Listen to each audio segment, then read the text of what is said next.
This is the Patriots Catch-22 podcast with Evan Lazar and Alex Barth. I'm Evan Lazar. Evan Lazar. Hello, everybody. Nailed it. Joined as always by our Barth. That's a fit. That's a match. No risk it, no biscuit. 22.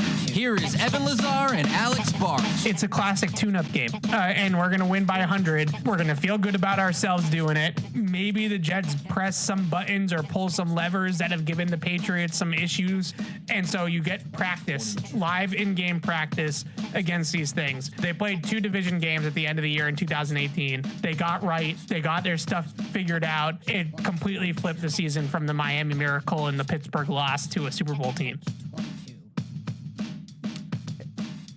They did win by 100. So I was right about that. And it was, I don't know if I can call that a tune-up game though, Alex. I don't know if the Jets offered enough resistance to truly call that a tune-up game. Like a tune-up game against Miami, I think they might get that. They might get that. No, I think in some sense it was. Like, you get to rep the live 2-minute drill. I'd consider that like a tune-up moment kind of thing. Yeah, and I thought, we'll get into it, but the Efton Chisholm catch against the cover zero blitz. Cover zero has been giving the Patriots a little bit of problems offensively. It's the only coverage that Drake Maye has a negative EPA against this season is cover zero. So to see them come up with an answer to that, even though it was not necessarily a great defense that they were answering against, but those types of things were what we were looking for. So I still think it's a tune-up game, maybe a different kind of tune-up game, but I still think it's a tune-up game. All right, I'm for it. We are gonna get a little bit into this Jets game. I'm not gonna sit here and pretend that there's a million things to talk about coming off the win over the Jets, but we're gonna talk a little bit about it. We'll do some good and bads. Don't really have much that got them beat in this game, so we'll talk about that. We'll talk about playoff scenarios, Drake Maye's MVP case, a little bit of a Dolphins preview as well in the second hour, because I do think the Dolphins are kind of frisky. Like, the Dolphins to me are exactly what when you think about playing spoiler, like the Dolphins are kind of one of those types of teams right now that is playing spoiler. I mean, they just beat Tampa Bay in a game Tampa Bay needed. So they can play spoiler. Really quickly, before we get rolling on this Jets recap, I know we are probably going to get some questions about the Stephon Diggs situation. We're not going to touch that. The team has issued a statement. We're going to leave it at that for now. But I wanted to get that out of the way because I don't want people to sit here and listen for 2 hours and expect to hear about it. So that's all I can say about that right now. But to the Jets, I understand that I don't want to overanalyze a game like that. The Patriots, I think, do deserve credit, though, Alex, for having their eye on the ball, for being, locked in for a game that was against a much weaker opponent that has also taken a lot of the guys that they even have on the roster that are talented off the field. Garrett Wilson did not play in this game. Of course, Sauce Gardner and Quinnen Williams are playing for other teams, so they didn't play in this game either for the Jets. But I've seen this happen over the last couple of weeks across the league that, Cleveland beats Pittsburgh. The Broncos get pushed to the brink by Oladokin and the third-string quarterback for the Kansas City Chiefs. And, there are games against bad teams where good teams have left the door open and kind of allowed themselves to be pushed to the limit there. The Falcons beating the Rams on Monday night. It happens. Now, this Jets team, I don't think is as good as those teams were in terms of opponents, but this is what you wanted to see. You wanted to see the Patriots leave no doubt.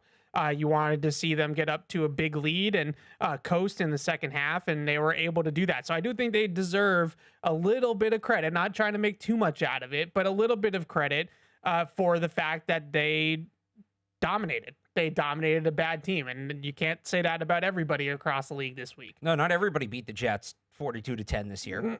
Right. Falcons lost to them and beat the Rams. So, no, it felt like the good old days, right? When the Patriots were on their roll, that's what it looked like when they beat the Jets. That's what it should look like when a good team beats a bad team, and they made the gap look like it should look. You know what I'm saying? Like, yep. You don't want them to have to struggle through and win that game. And going into it, there were some people talking about that, and all right, well, they have all these injuries. Are they going to maybe have to really eke this one out? Nope. Went in, blue doors, and that's the sign of a good team. Yeah. And the other element of this just big picture that I think is relevant, it seems to me now with Drake Maye and with Mike Vrabel, they have a foundation or an infrastructure to take advantage of bad football for a long time, like potentially, a very long time here, in terms of NFL years. So they are going to clean up on this type of competition with these two people, as long as Drake Maye is upright and Mike Vrabel's on the sideline. And that has a very Brady Belichick feel to it as well. Right. Where every year they're not going to get, a schedule that's maybe sets up as well as this one did. But they're still going to have a handful of games that they really should take care of business in. And it just feels like that they are more than, shown that they've checked that box. And that's the league. Like, you could win maybe not 10 games or 11 games like they have this year like that, but at least half a dozen, right? And once you get to that point, now you're only going 500 in the rest of them to make the playoffs, Right. So I think that there's a big part of that as well, that they've really shown all year long, other than, the opener against the Raiders, that they are fully equipped now to take advantage of bad football and kind of clean up on the Jets of their schedules and things like that. Yeah, and Mike Vrabel talked about it in that opening press conference. Take advantage of bad football, which they've done, and he also mentioned winning the division. We should mention, which they did year one after he said that, which is crazy. Yep, absolutely. All right, so a couple of just things I wanted to go over in this game. More of this stuff is I try to keep it more big picture in terms of looking ahead to the playoffs, and not necessarily comparing it to the Jets, but comparing to the level of competition that the Patriots might face in a couple weeks here. So we'll just start with Drake Maye. Obviously individually in this game, one of the better games in terms of quarterback efficiency that we've seen in the league in the last 10 years, which more than that, right? Is kind of crazy. Highest single game QBR since they started tracking the stat back in 2006. So that's 20 years, 20 seasons. Highest or second highest, EPA game in the last 10 seasons. I think what stands out to me, though, the most about it, and you can go through all the stats and how good he was in this game, is just how in control he is at this point. He doesn't seem rattled by anything. He doesn't seem confused by anything. His pre-snap process and his ability to react things post-snap as well. I thought one of the most telling plays was actually not a throw. It was one of his scrambles, the fourth down scramble. The Jets ran a trap coverage where they tried to trap him into throwing a little stick or hook route to Stephon Diggs in the slot. And 9 out of 10 quarterbacks throw a pick six in that situation. The corner carries Kyle Williams initially, then he falls off the Kyle Williams vertical route and jumps the underneath route. And Drake Maye goes to throw it to Stephon Diggs, kind of pumps and then pulls it down, and then is nope, can't throw it there, and then scrambles for a first down. That's the type of things that you see when the quarterback is really seeing it well and really processing information well and just kind of in complete control. And then you have the element of now he has the ability to scramble when things aren't there. Of course, the extended play or the scramble drill play to Stephon Diggs earlier in the game was also fantastic in that regard. But Drake Maye just looking like a cool customer back there, just unfazed, sees the field extremely well, has the full grasp of this Josh McDaniels offense, which I think is incredible for a 23-year-old, a guy that's in his second season in the league, to be making checks and making mic calls and protection schemes and checking in and out of plays, reading coverage, all these different things that Josh McDaniels puts on the quarterback. Drake Maye is excelling in all of those areas. I don't think a lot of 23-year-old quarterbacks are doing that across the league. No, and he did it in a game where, he's down some starting offensive linemen. He's working with some receivers he's a little less familiar with, like the first catch by Efton Chisholm, where they bring the blitz, he resets the protection, throws hot to a guy. I think that was his first career, in-game pass to Efton Chisholm. First career catch by Chisholm, for sure. And so to kind of have that wherewithal and have that trust, it was impressive. Yeah. So I think that, that's, to me, where this is going to go for Drake Maye in the playoffs is if he continues to show this kind of just grasp of the system that he's in, he's going to be tough to beat. And that's the biggest difference to me. You get a lot of people that are kind of talking about the MVP and why Drake Maye has taken such a major leap in the second season compared to his rookie season. I think the biggest reason why is he's gotten so much better at operating within structure of the system, which takes out a lot of the volatility of his play. Because when you're trying to just kind of play in playground mode and make things happen, like he was forced to do a lot his rookie season, that's when the turnovers happen because you're pressing and you're trying to do too much. Right. So when you allow sort of the system and allow the scheme to give you easy answers to the test or clear, concise answers to the test, that is why he's now, down near the middle of the pack in turnover worthy play rate instead of top of the league in turnover worthy play rate, despite the fact that he's third in the league in air yards per target. So he's throwing the ball down the field and he's pressing tight windows and things like that. And the turnovers have come way down, but the big time plays are still there. And I think to me is all about how he operates in the system. So if they keep him in this sort of groove that he's in, then I think that they're going to be a tough out in the playoffs. And that's the hope. And you see that, we can talk a little bit more about sort of the rest of the league in a little bit. But you see that I think what's going on in Buffalo right now with Josh Allen is a little bit of that. Like it's too much Allen with the Superman cape on, right? Like it's not enough easy layups, schemed open receivers, things like that. He's pressing and he's trying to do a little bit too much and his play is going up and down as a result. So that's Drake Maye. The other thing that I thought was really good to see in this game and has been for the last couple of weeks is just the play of Rhamondre Stevenson. I just think that he's kind of like a 3-game heater at this point. It's not volume necessarily all the time with him at the moment, but he's doing it all. Catching the ball out of the backfield, running the ball, blocking. They're using him now as sort of like a chess piece with all the motions and things like that they were doing last week against the Jets.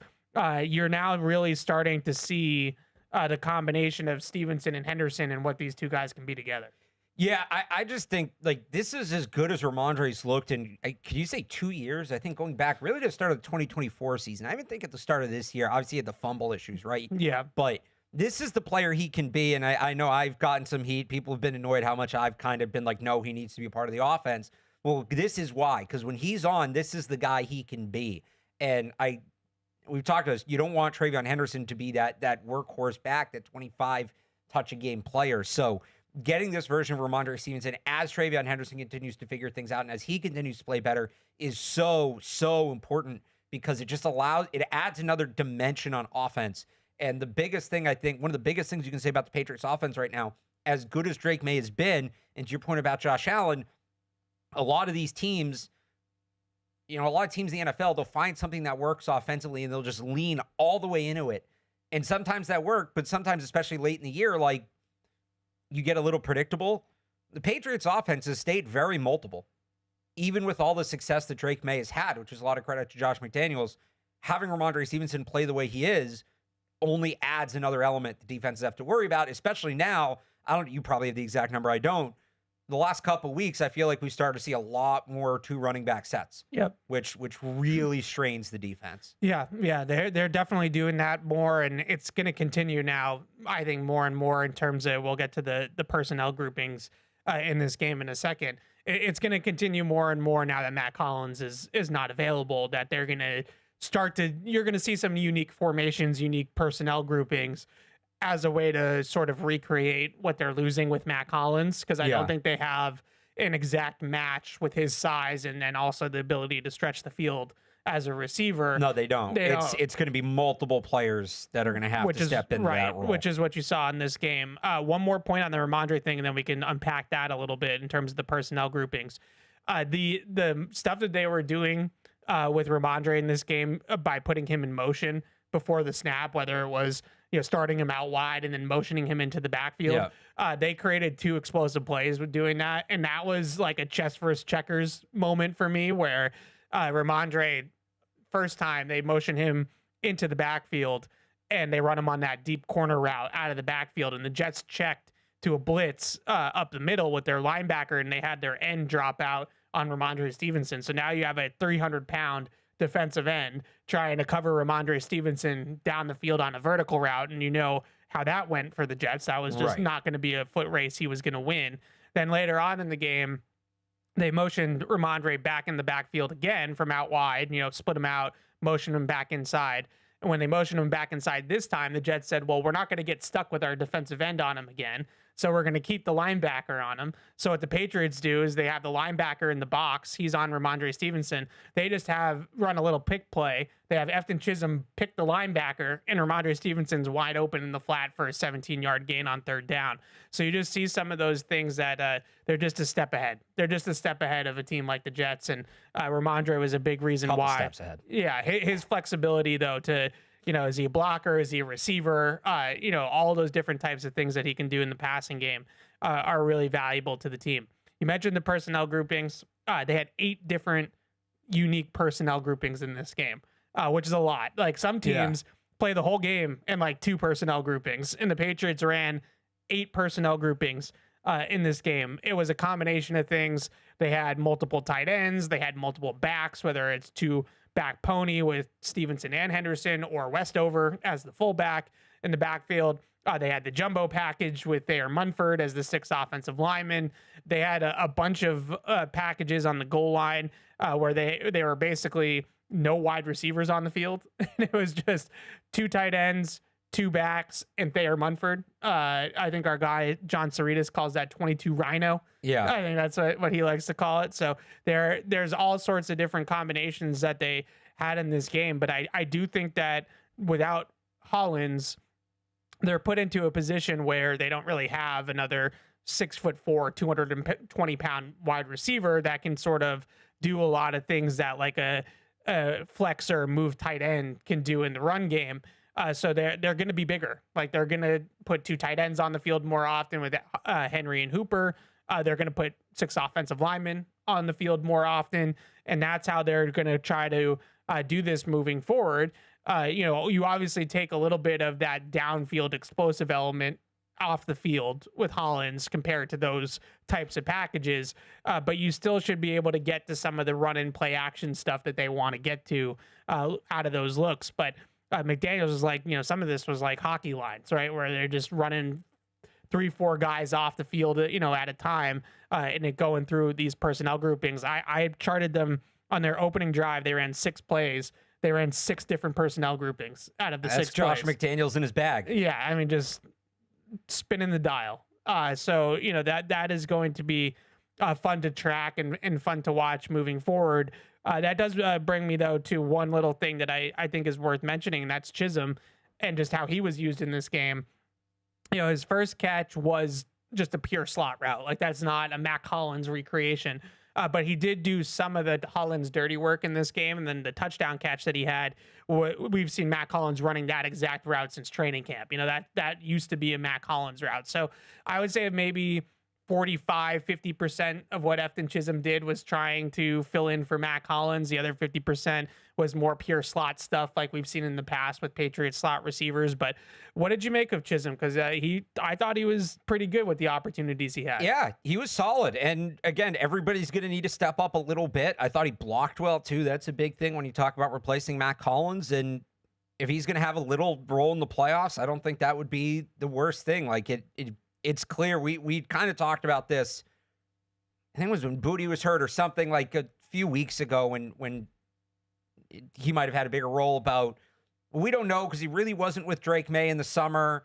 And where's his chemistry at with the starting offense? And there's no way to know. That's not saying he hasn't done it. Yeah. There's no way to know until we see it. Well, now we've seen it for relatively, a decent sample size over the course of one game. And he looks like he's made significant strides, so that's a good sign. Yeah, I thought the catch that he made, and I know he got eaten up by the turf monster, which was unfortunate, but that turf stinks, so I'm not going to hold that too much against him at MetLife. But I thought the sort of just awareness of the blitz and the route that he ran, on that situation, when he sees the backer coming on that side, he knows that that's where the ball is going. Like the ball is coming to him, and he knows that that Drake Maye is hot at that point, and that he's got to get open quickly. So it's kind of just that that awareness, that IQ, that headiness to understand that the blitz is coming on your side of the field, the ball is coming to you, and then the corner is sitting inside of him, inside leverage and coverage zero, and he's able to beat him on the slant going across his face, which is hard to do because he's trying to take away the inside. So you got to kind of give him a little something to get him off his spot and then open up to the inside. And I thought it was a good route. I thought he uncovered well. I thought he uncovered quickly, which in the situation was needed. Like you can't take your time running that kind of route. And I don't know, he doesn't have the greatest straight line speed, but he definitely hits a bigger play if he doesn't get tripped up by the turf. So, that was a really good all around play. And I thought that was a good step forward for Efton Chisholm. So we'll see how that continues. A couple more things on the goods and a couple things I want to talk about big picture / little picture about where they go moving forward. I was tough on Gonzo last week, so I'll give him some flowers this week. Now, Brady Cook didn't throw a lot of catchable balls in this game. No, but you go back and look. I mean, we talked about this. He had some trouble with A.D. Mitchell in the first matchup, bounced back, had him locked down, tight coverage leads to that interception. I thought he was much better. The interception coverage was classic Gonzalez. If you run verticals against Christian Gonzalez when he's in man coverage, especially press man, you're going to have a tough time getting open on him on those routes. And he just absolutely wore A.D. Mitchell like a coat on that one. I mean, that was blanket coverage, and Jalen Hawkins made a nice play to come over. Cook was 0 for 5 with an interception targeting Gonzalez. I thought one or two of them weren't really catchable, to be honest with you, but it wasn't. That's not Gonzalez knock. That's just fact. He threw one to Mitchell on an out where it hit the dirt and skipped to him like Tim Tebow style. So, it is what it is. But I thought Gonzalez was much better in this game. Stuck his nose in there a couple times against the run too. So hopefully that was signs of things to come.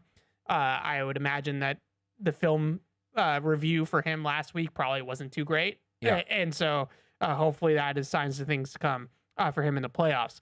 Last thing here, we talked a lot last week when we were talking about this game, Alex, about special teams, the kickoff coverage. Yeah. Decent 35 yard return, 31 yard return, 27 yard return, and a 21 yard return for the Jets. So along the 35, average right around 27, 28 yards. I think he'll take it. I think he'll take it. Against that team, and that's the one thing the Jets have done well. I think it was you who asked for Abel that last week. Good job asking a special teams question, Evan. Way to cover the whole team. It was literally the one 53 players. Thing that they could have done in the game to try to make it competitive. Yeah, but even when it is important, you tend to act like it's not important. But in this good game, for you. I was, me. I tried. All right, just take the pat on the back. I try. Don't diminish it. I try to hype up the opponent as best I can, and I'm going to talk about the Dolphins pretty positively. And but I think you're going to be more honest about that. I try. With the Jets, the only angle I could find is that if they flip field position on kickoff and punt returns, like that was it. Now the Patriots barely punted in this game, so that helped. The punt thing would right, but the Jets were the number one kickoff return team in the league in terms of average yards per return, and those numbers, like you read, I would say that they did well against that team. Yeah, they covered the kicks pretty well, and I talked to Brendan Schooler about it in New York after the game, and he was really he brought up unprompted the Buffalo game, and he was like, that wasn't us. That was unacceptable. He said, we can't put our defense in those types of positions in the playoffs. We're not going to win games in the playoffs if we're giving the offense short fields consistently, and that was on us. Kind of took the blame in a lot of ways for them losing that game. And I think that they are really serious about getting this right and making sure that they're not hurting them. He talked a little bit, and I'm sure this is the Patriots analytics team putting these numbers in front of them about the percentages of scoring drives increased by field position on kickoff returns. Like if you hit the 30, it's this. If you hit the 40, it's that. If you hit the 50, it's that. And like he said, that it just increases exponentially as you go up the field. And you can see it in these games. Like now that the touchback's to 35, you really only need a couple of first downs to kick a field goal. Right. And you see that across the league now at these field goal drives. It feels like it's like one big play in a drive after a touchback, and all of a sudden they're in field goal range. So that can be a big difference, especially if you're late in a playoff game and it's close and it's tied and they're trying to put together a game-winning drive. Well, if you let them out to the 40-yard line on the kickoff return, now they got 20 yards to go, and now they're kicking the game-winning field goal. So better, not all the way back, but I think better. Ain't dominated by any means, but good enough. All right, a couple of things on the bad / I kind of put the things that could get you beat in the postseason. So the Jets are not going to be able to take advantage of these types of things. But one of them is sort of a question that I wanted to pose to you, and the listeners can chime in. I'm very curious what the Patriots do about the left side of the offensive line.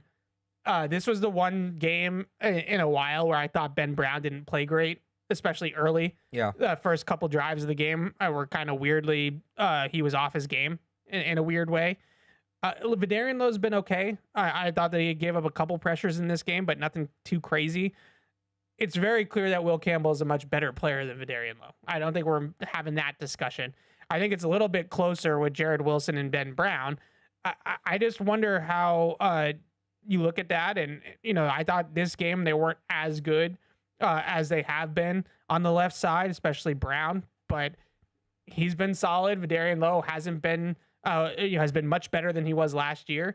It's an interesting problem. Not problem, but an interesting question, I guess, to have. I think with Campbell, it's automatic if he's 100% or close to it. I think Right. he plays. But I do wonder, how they look at that if he's 75% and not 95%.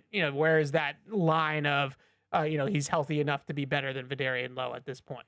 Yeah, I mean, I think once he can go, he goes. I just think that's, when you get to the playoffs, and I'd like to see him play at least a little bit this week. Yeah, me too. Just to, you don't want, and Milton Williams and Roberts playing, and I'm sure we'll get to this, don't want their first contact coming in the playoffs, first contact, and what's going to be over a month for most of them. The Jared Wilson one's a little more interesting. I do feel like they've run the ball better with Ben Brown. I don't know if you'd agree with that, but I feel like the run game has been better with Ben Brown in the lineup. And when you get into these cold, nasty playoff games up here in the Northeast, you might want to lean on that a little bit more. Yeah. And I don't think the gap's been that different in pass protection. So I think there is a conversation to be had about starting left guard, and can take it a step further. We did this with Greg Bedard yesterday on Felger and Maz. Do you use it as maybe an opportunity to see? And look, you're not going to sit down Garrett Bradbury here. He's been great this year. Yeah. But he's on a pseudo 1-year contract. He's under contract next year, but there's no guaranteed money. And if they really view Jared Wilson as the center of the future, which I still think his future's at center, he was fine filling in at left guard this year, but he should be a center long term. So we've talked about them maybe needing a left guard.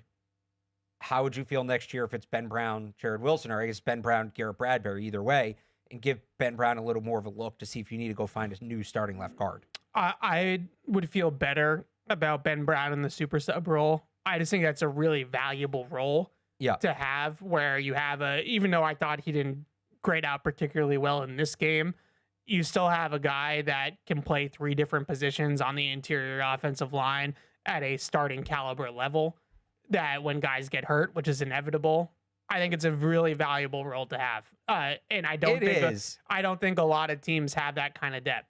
Now, if you want to tell me that they're going to draft somebody or sign somebody to fill that role, and then they're going to let Ben Brown see if he can start and not do that, then I guess you could make the argument or say that, they're kind of doing both. They're filling both holes.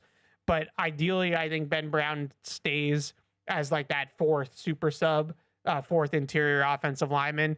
And then you go out and you get a starting caliber left guard.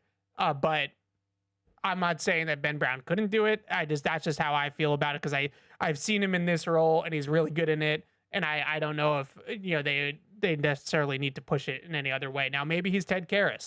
That's exactly what I was going to say. Yeah. Literally, look, I was Googling Ted Karras to pull up the years. Maybe he's Ted Karras, who has been an awesome starter since really, the Patriots' second stint. He leaves the Patriots, goes to Cincinnati. He's been a captain there. He's been a starter ever since. So maybe that's Ben Brown's trajectory too. And maybe he's good enough to do that. But then you got to fill that role, because I think there's not a lot of teams And I don't know what would happen if Morgan Moses got hurt at right tackle. So this might not apply completely to the tackle position, but they've gotten competent play from Ben Brown and Vidarian Lowe as their 6th and 7th offensive linemen at left tackle and left guard. There are not a lot of teams that can go to that depth and rely on it. We might see one in the playoffs with the Chargers, who have had all sorts of problems with their offensive line because of injuries. So that's valuable to have. Now, would Vidarian Lowe and Ben Brown be as good in a 16, 17 game sample size versus a 4 or 5 game sample size? That's a fair question too. Well, that's why they're that's like some guys are spot starters. That's what that role is. Right. Maybe he's a spot starter. The other thing, just defensively, if I had to put my finger on what my biggest area of concern with the team right now, Alex, is going into the postseason, it's the lack of disruption, or whatever you want to call it, up front on the defensive side of the ball, whether it's getting off blocks in the run game, pressuring quarterbacks. In this game, even though they dominated, they only got to Brady Cook 28% of the time in the first 3 quarters of the game. And they weren't dominating because they were getting a lot of pressure on the quarterback. Let me put it to you that way. And I did think that Breece Hall, even though the big one came against the backup defense in the 4th quarter, I did think that he chipped away a little bit at the beginning. The game got away from the Jets and it didn't matter. So I think there's a lot riding on Spillane, Tonga, Williams, and Landry all coming back, all being healthy, and all being the same players that they were before their injuries, and just kind of dropping those guys into this defense and then getting back to the way they were playing defense in the first 8 or 9 weeks of the season. Because this defense now, with the guys that they've been playing the last couple of weeks, that defense, I think, is vulnerable in the playoffs. Now, if you're going to tell me that Spillane and Williams and Tonga and Landry are going to come back and they're going to look like they did in the first half of the season, well, now I feel a whole lot better. But that's a lot riding on those 4 guys all doing that. Like, I don't know if that's going to happen. I think Milton Williams will get back to it. But I don't know about Spillane, who has had a weird ankle, foot, whatever you want to call it, injury. Landry's clearly,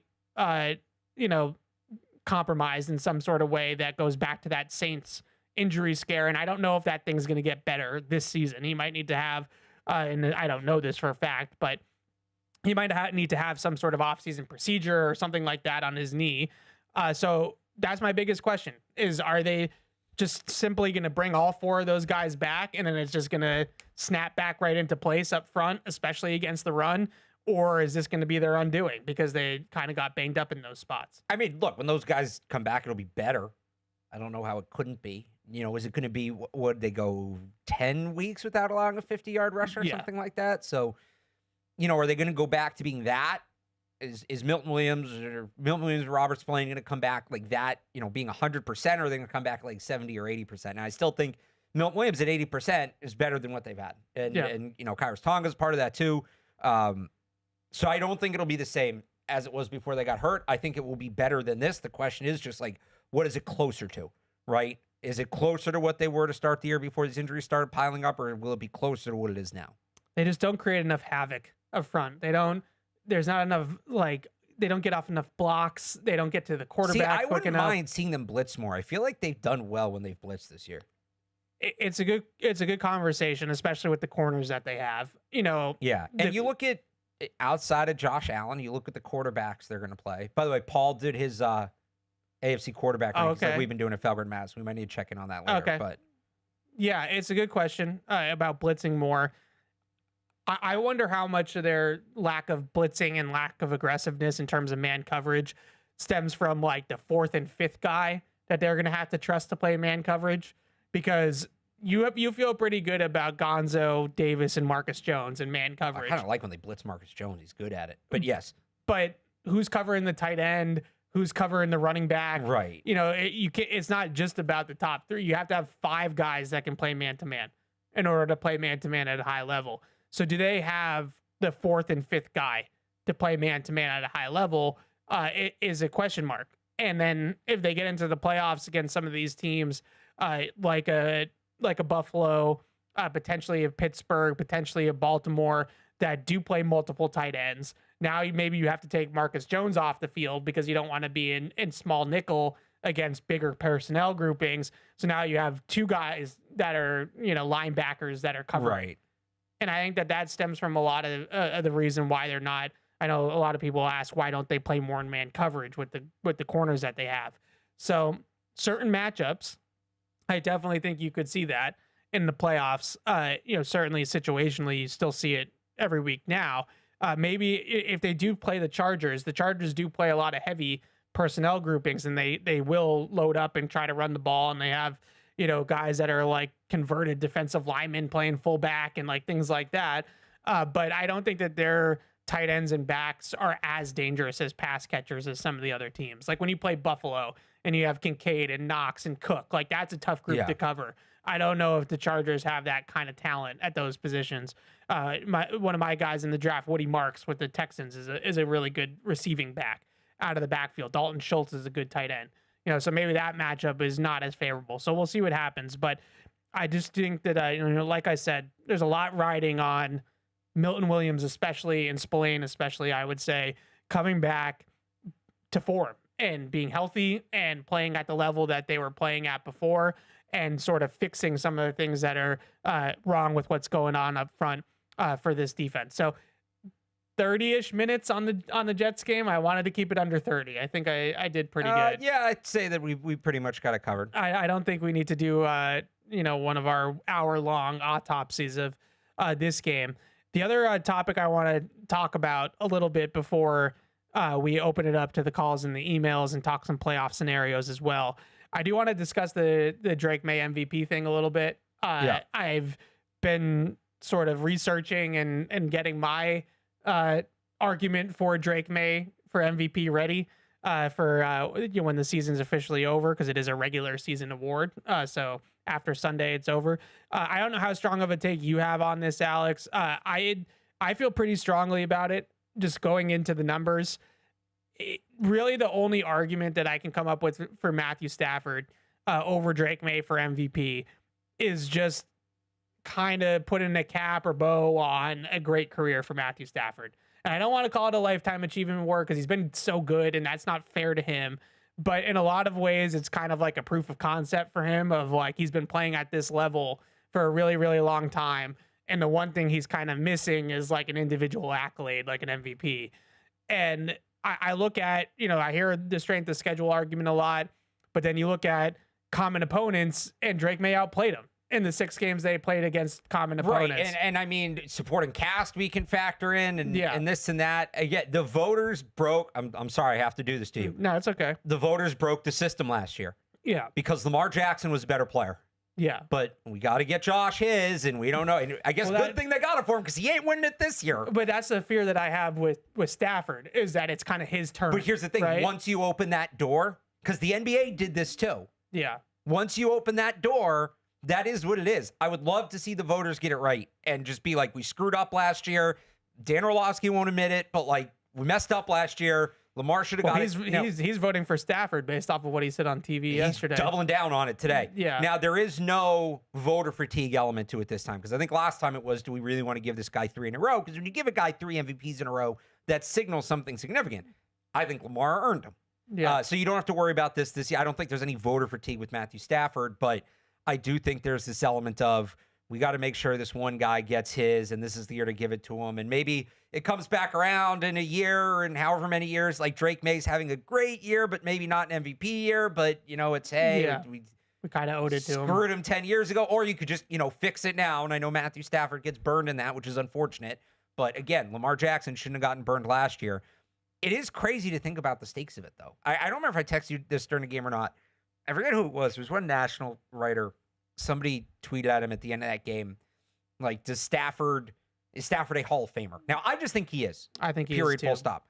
But I don't want to put the guy on blast. I don't even remember his name, but it was like, well, I think he really needs the MVP to, like, lock it up. Maybe the question was first ballot Hall of Famer or something. It's crazy to think about. So if you go off the odds, which Vegas's job is to make money, it's not their job to predict it correctly. But if you go off the odds, so Stafford's odds kind of bottomed out when he threw that 3rd pick, and Maye was a heavy favorite. And then they started to uptick again. And I think the idea was like, hey, a 21-point comeback probably clinches the MVP. We won't talk about why they were down 21, but a 21-point comeback clinches the MVP. And then he throws that incomplete pass to, the guy who was open down the field. And so it's crazy to think about if this is going to determine his Hall of Fame standing, and that game is going to determine whether or not he wins the MVP, and that pass determines that game. Like, does that one pass keep Matthew Stafford out of the Hall of Fame, prevent him from being a first ballot Hall of Famer? That's what I hate about all this. I do think there should be some recency bias to it, because I think there is more value in playing well late in the year than there is at the beginning. But, I think everybody just needs to take a step back, right? Just who was the better quarterback this year? Eye test. Evan, eye test. Who is the better quarterback this year? Don't cite me EPA. Don't even cite me pass yards. Eye test. Who's the better quarterback this year? I gotta admit, I haven't watched Matthew Stafford as closely as I've watched Drake Maye. So I'm biased and probably way more educated on the Maye side. Fair of enough. things. Yeah, we're probably the wrong people to ask, but this is what I would encourage the voters. Eye test. Who is the better quarterback? It's hard to answer that because but that's what it should be. And we'll get to, I have more eye test gripes. We'll get to the Hall of Fame voting in a little bit, but so I just think that the try to whittle this down to 3 or 4 main categories of what people are talking about with this whole thing. I think there's the biggest feather in Matthew Stafford's cap in terms of this Hall of Fame thing is that he objectively did it against a harder schedule. There's just no arguing that. He did it against a harder slate of games. He's in a tougher division. He played better defenses than Drake Maye. It wasn't as lopsided as some people like to make you think, but it was what it was. Matthew Stafford played 8 games against top 15 pass defenses by EPA. Drake Maye only played 6. Now, a big part of that is because he played the Seahawks twice, but Drake Maye played the Bills twice, and the Bills are top 15. So they those kind of wash out. Stafford played the Texans, was a big one. He played them week 1 of the season, so it was a long time ago now. Most people probably forget that game. It's 14-9 or something like that. It was a rock fight of a game. So that's the big knock on Drake Maye, is that by DVOA or whatever stat you want to use, he pretty much has the easiest schedule in the league that he went up against. The issue that Isn't the whole point of EPA, though, that it factors in strength of schedule? Not or EPA. DVOA. DVOA does. And who has better DVOA, Stafford or? Stafford, because of the schedule. Okay. So that's the argument. And, I'm not trying to knock him, but Aaron Schatz is probably going to vote for Stafford because his formula, which factors in strength of schedule, is saying that Stafford was the more valuable player. Well, he's also wasn't he the one when Lamar should have won it unanimously 2 years ago? Wasn't he the one guy that sounds familiar? I'm not trying to make this about Aaron, but I'm just saying that that's the DVOA side of it, right? The issue is that with the strength of schedule thing is I did some digging into Drake Maye and Matthew Stafford against top 15 pass defenses, Drake Maye versus Matthew Stafford against common opponents, which they faced 6 common opponents. And Drake Maye outperformed him in both categories. Right. I think that means more than a weak schedule, frankly. So he was much better in the 6 common games that they played, against common opponents. It was I have it in a second. I can't remember it off the top of my head. 6 common opponents. Drake Maye was much better. I posted that on Twitter last night, the graphic of the 2 stats. In top 15 pass defenses, again, Drake Maye played 6 games against top 15 pass defenses. Matthew Stafford played 8. Drake Maye, again, better. Here, somebody just retweeted it. Which number did you need again? The 6 teams that they both played. I put it in Titans, the tweet. Ravens, Saints, Bucks, Panthers, Falcons. So those are not all scrub defenses. The Ravens are decent. The Falcons have been a good defense this year for the most part. So we've seen this, and it's not close. If you look at the numbers I put up on Twitter between these 2 guys in those 6 common games, it's not close. Drake Maye was a much better quarterback in those games. So you have that, you have the common games thing, and then you have the top 15 pass defense thing that both, the 15 pass defenses only slightly, but they both favor Drake Maye in both instances. Then you look at the fact that you have supporting casts, right? You start to grade the supporting casts.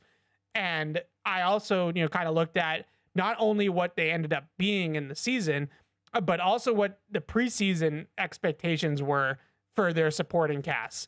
And coming into the season, Bill Barnwell, every year he does that ranking of the skill groups, wide receivers, running backs, tight ends, right? Just the pass catchers, skill group positions, whatever you want to call it. He does it 1 through 32. He had the Patriots coming into the season with the 30th ranked skill group in the NFL. 30th out of 32. The Rams were 5th. And so Drake Maye has taken a group that... Well, they also shouldn't have been ranked 32nd. Okay. I mean, that's a part of it. But you can say that, but anybody by any metric was saying that they were a middling group of supporting cast. I'll just go back to Bill Barnwell's preseason rankings. If you have to go to that to justify it, you've already lost the plot. Who was the better player? Like, this is what bugs me about it. And this is where it gets cloudy, too. But we have to do this. Like, this is... I guess. Well, this is a whole... Like, you can... Like, I think that, like, you can sit here and say eye test, but, like, if you just go based off your eye test, then that's super subjective, and, like, you're not going to ever... Like, that's not a good voter. No offense. I mean... Like, you have to look at, like, what's going on. Right, but we're really splitting hairs here now. Well, I'm going to get to it. Like, okay. I'm going to close the book on this. All right. So... He's 30th in the league in terms of skill groups coming into the season. He took a group that, by all accounts, whichever lists you want to look at, whichever analyst you want to read or listen to, was at best middling. Yeah. And they are 5th in the league in scoring on offense with a middling group of pass catchers. And yeah, we underrated the Patriots pass catchers. Even though we underrated the Patriots pass catchers, they're still not better than the Rams. No, they're not. So that, to me, that's all you need to say. So the Rams in season, the Rams have the number 1 receiving grade in football, according to Pro Football Focus. Number 1 in the league.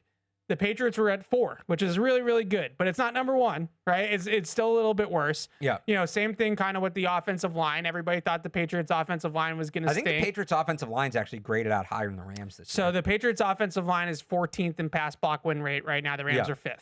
So one of those composite rankings had the Rams at, but this is why using the rank, it's... Yeah, this is why I didn't use the composite rankings, because not because it supported my argument, but because now we're just pulling in information from all different places and it just kind of gets cloudy. So I wanted to stick with ESPN. I think that's where I'm sticking with across the board on all of this. So that's the supporting cast argument that I think heavily favors Drake Maye. Yeah, I forget if I said this with you on another show. You can make a really good argument. You just did. Like, you've made more of the argument than you needed to. You make a really good argument that Drake Maye has less of a supporting cast. Doesn't mean it's bad, because I don't want to turn this into let's bash Kayshon Boutte and Stephon Diggs and Hunter Henry, because they've actually been really good this year. No, I just said they are 4th in the league in receiving grade. I think you make a strong argument Matthew Stafford has a better supporting cast. I think you make a strong argument Drake Maye had an easier schedule. Those cancel out to me. Yeah. Those just cancel out. And they clearly has Matthew Stafford, too, I got to mention, clearly has a better traditional running game. Yes, like, that's part of the supporting cast. Yeah, like hugely different. You know, 25th in the league in EPA for the Patriots, 5th in the league for the Rams. So, I respect like, totally you also different. For respecting Vrabel and McDaniels and not pulling the, well, here's Sean McVay card. Because I don't think that one's as lopsided as some people are making it. No, I didn't touch that. And I know that that's a check against Drake Maye, but, like, I don't think that that's lopsided. And that's nothing against Sean McVay. This also gets the bigger problem of, like, I am somebody who said for a long time that it's the most valuable player and it should be awarded as such. This was when we were on the air. I think we were in, like, high school. What year did Peyton miss? 2009, 2010? And the Colts just bottomed out with essentially the same roster. Yeah. I was one of those people that was like, hey, Peyton should win most valuable player, even though he didn't play. I was, of course you were. Dumbass 14-year-old me had that take. But, like, is it best player or most valuable player? Because for years and years and years, it was best player. And it said valuable, but it was really best at a premium position. And we all knew what it was. And then last year, all of a sudden, well, no, like, you take Lamar off the Ravens and you take Josh Allen off the Bills. Look how different it is. So, again, is it best or valuable? Shout out to the Canadian Football League. Do you know what they call their award? What? Most outstanding player. Oh. I actually like that because it's two different things. So that's where you get into this too. Like, a lot of the defense switch the quarterbacks. Put Drake Maye on the Rams. Put Matthew but like Stafford. all of What the does it stuff look that like? you're trying to argue though is not tangible. I can't tell you what it would look like if you switch the quarterback. Now look at you who wants tangibility. Yeah, I've always wanted tangibility. You just don't believe in the tangible that I No, believe expected is not tangible. That's by definition, it's not. because you don't understand the stat. And I no, explain by it to you. definition, it's not. I explain the stat to you every single we don't day. need to and you do don't this have right to, now. You know, Or I just don't know how else to who's more explain it to you. valuable to their team, Matt Stafford or Drake Maye? Well, that's why I brought up the preseason rankings. Right. Because that to me speaks to how much he has elevated the supporting cast around him. So- and that's not to knock the Kayshon Boutte and Stephon Diggs and Hunter Henry and Matt Collins. And those guys have all played great football for the Patriots this year. But we have to at some point recognize, what we thought of that group and what they have become. A lot of that, as we saw, with the other quarterback here for 20 years, a lot of that ends up being about how great the quarterback is. See, I will push back on that a little bit in terms of this is what we thought they were in the preseason. And look, has Drake Maye elevated this group? Absolutely. But just if we're going to be fair, if we're going to have a fair conversation. Yeah. Rams are a great example. Puka was a fifth round pick. Yeah. So you look at his first year and, this guy was a fourth round, and obviously this isn't the case, but you could say, this guy was a fourth round pick and look what Stafford turned him into. Well, no, he just ended up being a really good player that a lot of people misevaluated. And I think in the case of the Patriots, because I don't want to do the thing that gets done with Josh Allen where it's all the quarterback and nobody else gets credit even when they deserve credit.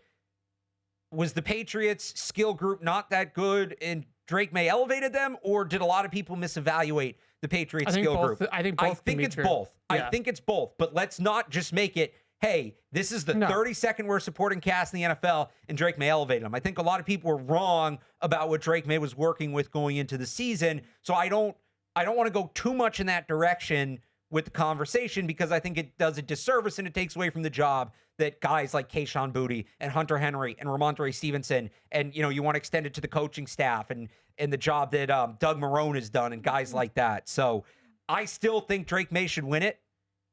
I don't feel like I need that talking point to make my case. Well, I think you need it because everybody else is using these talking points. Well, and Stafford's going to win it. So the only way to make the pro Drake argument here is to hit them with facts about the arguments that they're making against Drake or for Stafford. But here's the thing. So how else do you want to do it? I understand you want to the numbers. Yeah, and I was going to get to that as the last thing. Okay. There's literally I would lead with this. To me this is the last thing because I would lead with this is how the MVP discussion works.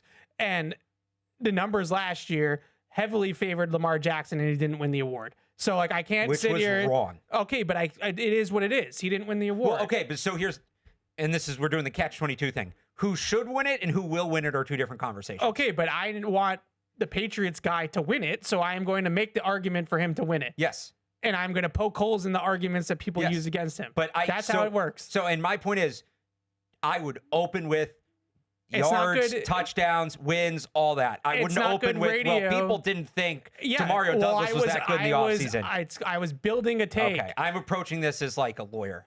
You're approaching this as like you don't have time for this thing. I want to win the debate. I'm starting with my strongest argument off the top. I don't believe in saving the best for last when you're trying to win an argument. I don't know if that's the strongest argument because we're talking about what other people, we have to figure out ways to poke holes in these stupid arguments that other people are using. Because if it was just as simple as look at the box score and that's how we're going to decide it, this would be Drake Maye in a landslide, so it wouldn't matter. Shout out Bill Belichick talking to Derek Mason, sometimes pointing up there and saying scoreboard is a hell of an argument. That was Derek Mason, right? You know what clip I'm talking about? Maybe. But I'm just trying to help people, and this emailer nailed it. That's exactly what I was trying to say.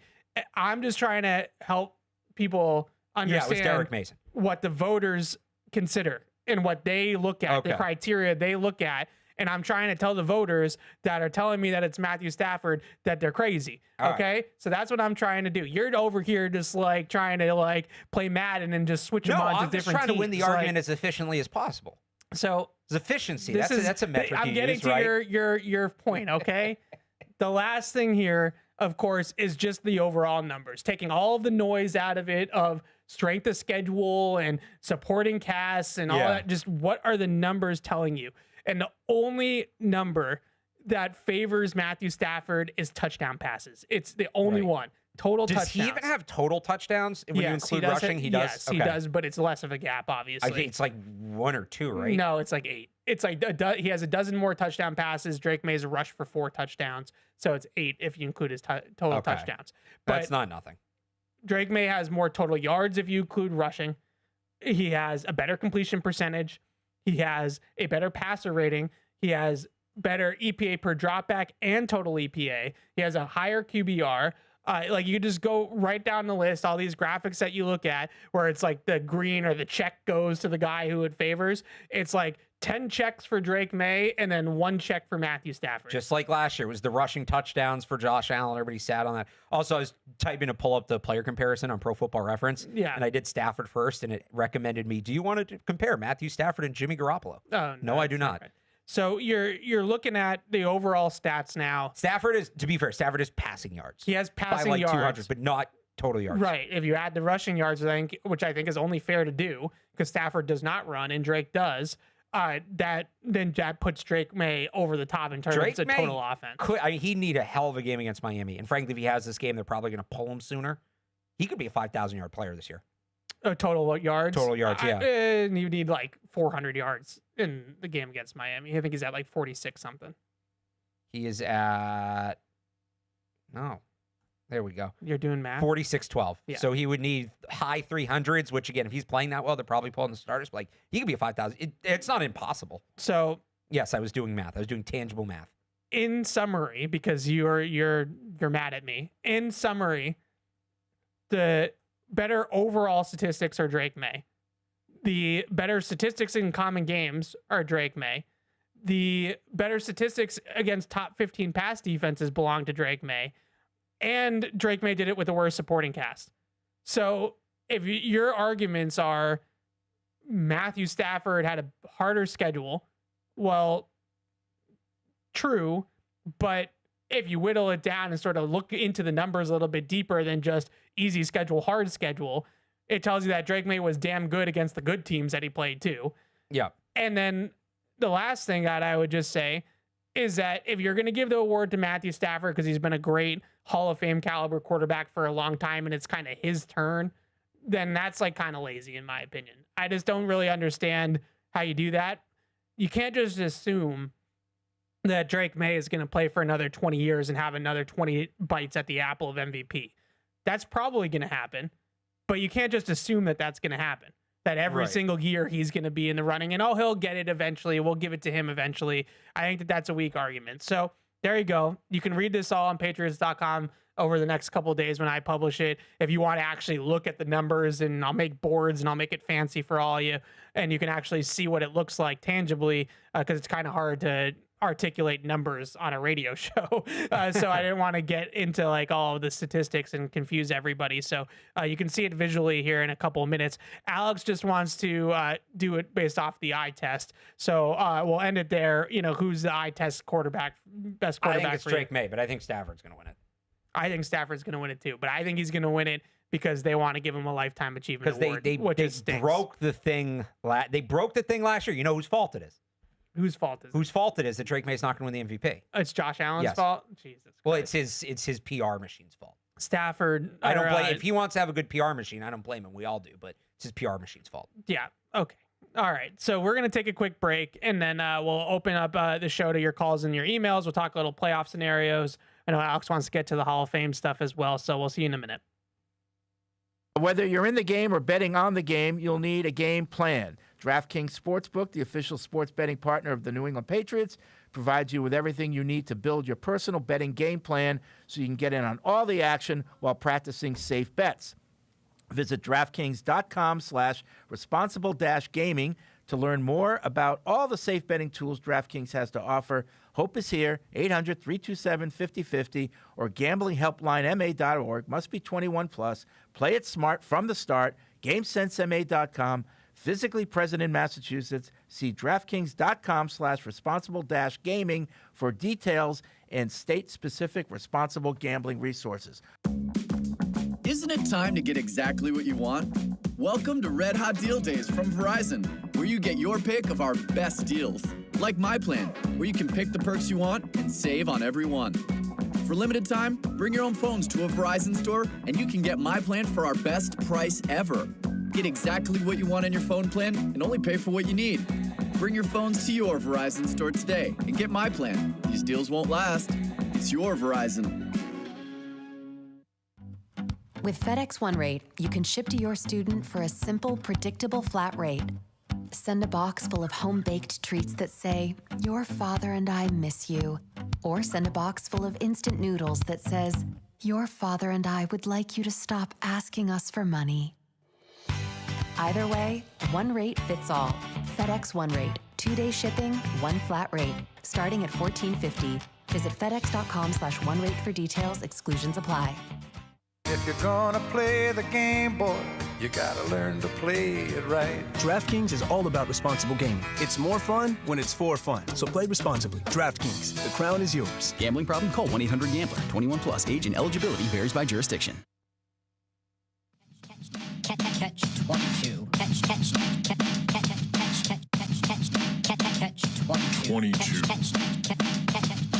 Alex, we're starting to get a little bit of snow. Got some snow. What was that last week? And There's some flurries yesterday. I don't know if it picked up. There's some I feel flurries. like I can feel it. You know that smell before it's a big snowstorm in the air, and you can kind of just tell that the snow's coming. I feel like we're coming into snow season. So I think Tuesday is supposed to snow. yeah. So the next big snowstorm could be just around the corner. No, it's not. Make sure you are ready so you can clear the snow and get back inside to cheer on your New England Patriots. Aaron's is proud to be the official snowblower of the New England Patriots. Visit www.aarons.com to find your Aaron's. You can't see them because we have the desk going. I'm also wearing my Brunt boots. Oh, come on. You're a little flexible. You can stretch that out. Get your leg up on the desk I'm not going to do that. But my Brunt boots, I've been wearing them. Oh, it's supposed to snow tonight. Nonstop over the last couple weeks since the winter really hit. Really comfortable. Highly recommend. My favorite part about them is that they have no laces. So I can they literally just slip right on your foot. It's super easy. I don't have the Brunt ones, but they look very comfortable. But the slip-on boots are excellent. Maybe we can get you some Brunt ones. Supposed to snow on Monday. Can we bump that up a little bit? Especially like when I have to go walk the dog and all I have to do is kind of just slide my foot into these. Perfect. So a little shout out to Brunt as well. Thank you for the boots. Let's take these calls and we'll get to some emails. And I also want to play a little game with the playoff machine here in a second, but I know you guys have been waiting. Max is in California. What's up, Max? Howdy, can you guys hear me? Yes. Cool, hi. Long-time listener, first-time caller, blah, blah, blah. You know how it is. Love the show. Love it. The bickering. Keep it Thank up. you. Thank you. I got a 3-part question for you two. All right. And I'll try to make it quick. Number one, the whole overarching thing I want to talk about. We're talking about pass catchers. We're talking about wide receivers. Talking about tight ends. We're talking about supporting cast. Blah blah blah. Going into the off season, I think the general gist. I know you guys talked on PU yesterday about even though it's no longer like the big glaring need the team needs is a wide receiver one or a major pass catcher. It's still a big need. And I wanted to know. I think the first part of this question is more for Barth. Let's say offseason started today. Is there a particular pass catcher wide receiver in the draft that you've got your eyes on already? And I'm not talking about like a Jordan Tyson who's going to go way before we're going to be able to pick, but like a Chris Bell, someone whom you reasonably at this point are like, I think this is a guy that would work on the Patriots and we actually might have a chance to pick him up in the draft. Part two, let's talk about free agents. Let's talk about trade targets. Is there someone that you already have your eyes on conceivably for free agency next year? I've heard Evan talk about Isaiah Likely, Massachusetts native. We need someone to pick up sort of the mantle for the tight ends on the team because we only got Hunter Henry on contract. So first part, draft. Second part, free agent. Third part, let's say we pick up a wide receiver in either of these two scenarios. Right now we're carrying 7. Who do you guys think is the odd man out? Because right now I think all of them are under contract next year. There's not really one guy who's clearly like we can kick him to the curb because they're all kind of contributing in one way or the other. So I'm curious who you guys would maybe consider like maybe letting go of to make room for a new guy. And I'll take it off the air. Thanks, guys. Thanks, Max. All right, there's a lot to unpack there. Yeah. Really quickly, just my opinion. I know you probably have more names than I do. Or I guess I could ask you this too as a question.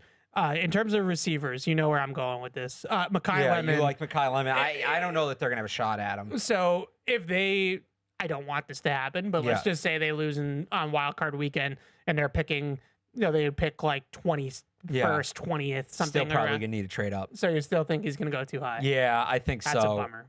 Because sometimes like the Zay Flowerses, the JSNs, like Jordan Addison, like those guys all kind of fell to that like late teens, early 20s and those range. guys are all really good, and I think the league's starting to catch on. I mean, that you want Justin those guys. Jefferson, but that one was a mistake. But Right. Justin Jefferson.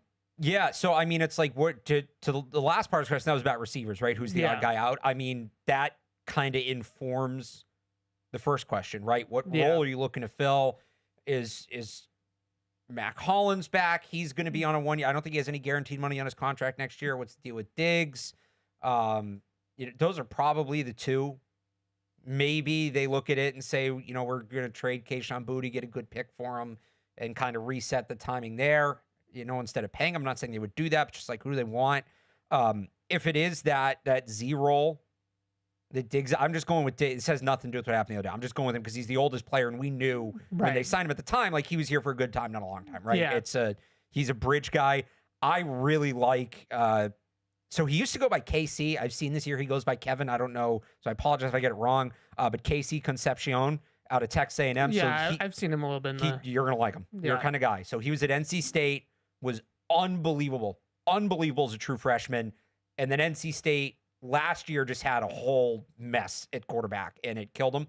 And so he kind of fell off the map. Transfers Texas A&M. He's been their number one receiver this year. Obviously, they get to the playoff. He put some weight on this last year. He put some size on, which he needed to do because he was kind of drifting towards that. He wasn't quite as small as Tez Johnson, but like that, can he be a 3-down player at his size? 6'11", 190. Not 6'11". That'd be great. 5'11", 190.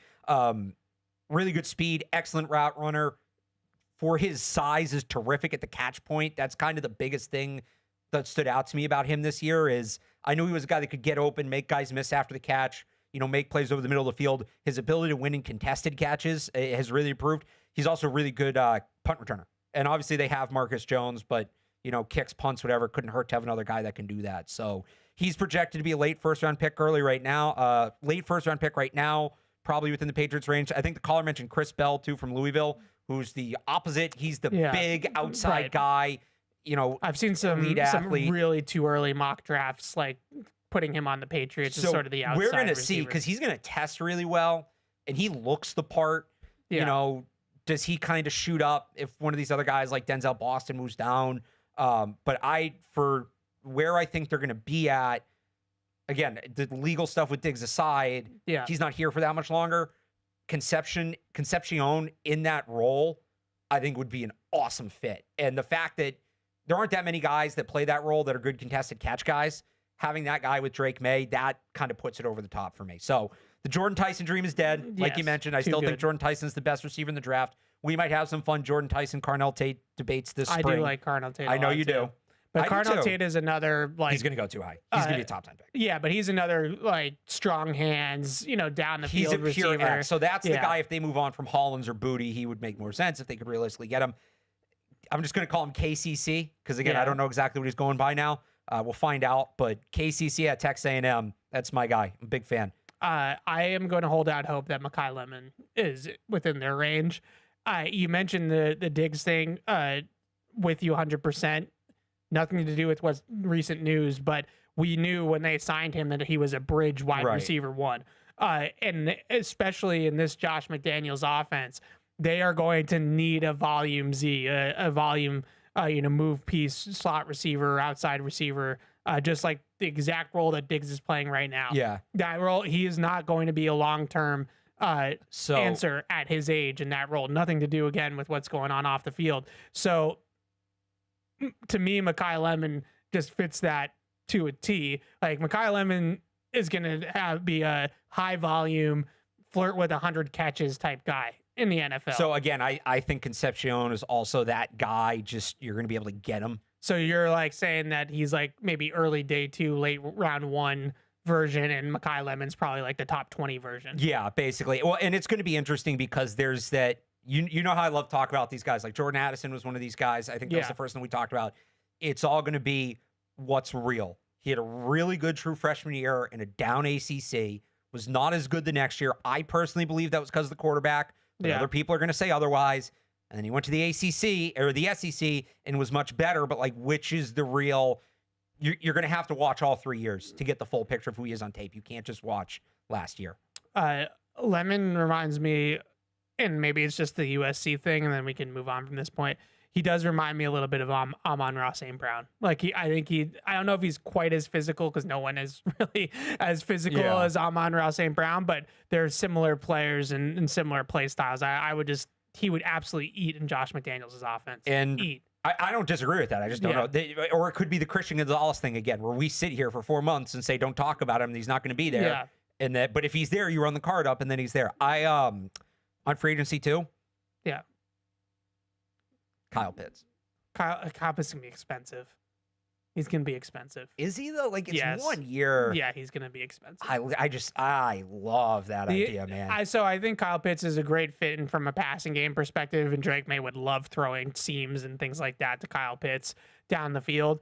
Kyle Pitts doesn't really block though. And like the one kind of down side to what they have at right now at tight end is that they're not really a great running team out of 2 tight end sets. Yeah. And if you can't run the ball out of 2 tight end, then you can't get the defense to react to the fact that you're in 2 tight end. So now you're still facing nickel defenses because you're not running the ball too well. So the whole idea of playing 2 tight ends is to get base defense on the field. So that way there you can get the tight ends on linebackers and hunt matchups like that. If you don't run the ball effectively out of 2 tight end, then it kind of hurts that. Now, if you have a really good inline blocker paired with Kyle Pitts, now you can use Kyle Pitts as kind of like a joker or move tight end, and he's sort of in a different role. I just don't know. That's not Hunter Henry's game. Like Austin Hooper is a little bit better of an inline blocker, but he's not a dynamic receiver. You can get a blocking tight end in the draft. So do you do that? You do something like that and pair him differently? Now you're kind of blowing up the room is my point, though. Let me ask you about, I know, and a lot of people mentioned Isaiah Likely, who I think we both like, Charlie Kohler. Let me give you 2 more names. Cade Otton, pending free agent. Yeah, maybe. I've always liked his game. Like kind of just an Austin Hooper replacement to me, if you're going to go that route. Well, but I think he's young. He's like 26, right, 27. You're kind of like resetting the clock on him. Well, but I think the idea is like, and maybe, if he gets in a rhythm with May, he becomes the guy that takes over for Henry eventually. And then Foster Moreau. Better blocker, but not the receiver. The guys we mentioned. Because he was with McDaniels in Vegas. He was. I do wonder, the one other tight end name, I do wonder what Vegas wants with Michael Mayer. Do they feel... Yeah, didn't he have some quote, though, about, like, he didn't love playing for Josh? They all said that. So did Devontae Adams. I don't know. But Mayer, to me, is one guy that in terms of trade market at that position, they already have Bowers. Like, do they need both guys? And do they feel like that's how they want to build their offense? Just a thought. But I really do. I'm a Likely guy. I think that would be a great fit. I just love his explosiveness in the passing game. Pitts, I think, is going to be an expensive get. And I'm not saying that they shouldn't be in that market, but like, I think if you're going to make 1 or 2 splashes, right? Yeah, he's let's one say, of them. I know we just talked about the wide receivers, but I think more realistically, they're going defense top. Let's say you get your edge in the draft. Yeah. Like, that might free you up to spend some money on a tight end. Yeah, fair enough. All right, Patty is in Agawam. What's up, Patty? Hey, good afternoon, guys. How you doing? Good. How are you? Doing all right. Got just a couple points. The second one I'm really excited about, Alex, for you, because this might blow your mind. But the first thing I want to say is about the Drake Maye MVP talk. Just eyeball test, like you, Evan. I haven't watched a lot of Stafford games, but just the eyeball test, the way that May has been able to push the ball downfield this year, and just the command that he's shown in only his second year after going four straight seasons in a row with different offensive coordinators going back to college. I think the kid's the complete package. I don't care about the Lifetime Achievement Award. Just give the kid the friggin' award. But I don't care if he gets it. The only MVP I care about, the Super Bowl MVP. And just one more quick point on the whole MVP thing. Back in '99, they flashed this stat on one. I think it was a Pats Ravens game. The only team and like the last 30 years, it had a worst opponent winning percentage, just based on winning percentage, and I don't know if this is true or not, was the 99 Rams. Does anybody talk about how that team played a soft schedule, or do they talk about, are they revered as like the greatest show on turf, and they're known as the Super Bowl champions now and forever, you know? So that's all I got. That's my take on the MVP thing. Now, this is an off-season discussion. There was 3 guys, realistically, that I thought the Patriots could possibly trade for this coming off season. And in no particular order, I said the 2 wide receivers for the Vikings, Addison, Jefferson, or Max Crosby. I love all of them. After I watched the Monday night game, and Alex, you said there's never going to be another Derrick Henry.